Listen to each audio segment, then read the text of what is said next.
Kaya tanong po natin ano po kaya yung isang bagay na pwede nating gawin para kahit papano maibsan ang ating pag-aalala?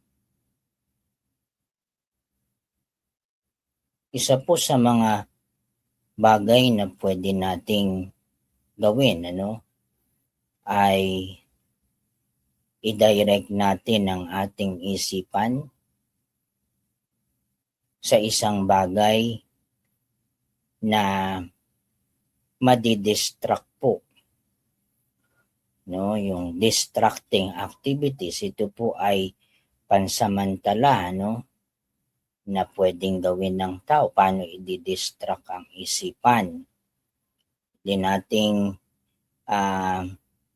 gumawa ng mga activities, increase physical activities na pwede nating gawin.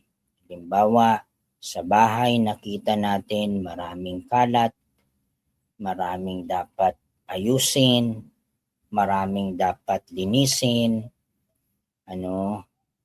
Yun ay isang mabisang paraan po para ma-redirect natin yung takbo ng isipan natin. Ma-distract natin siya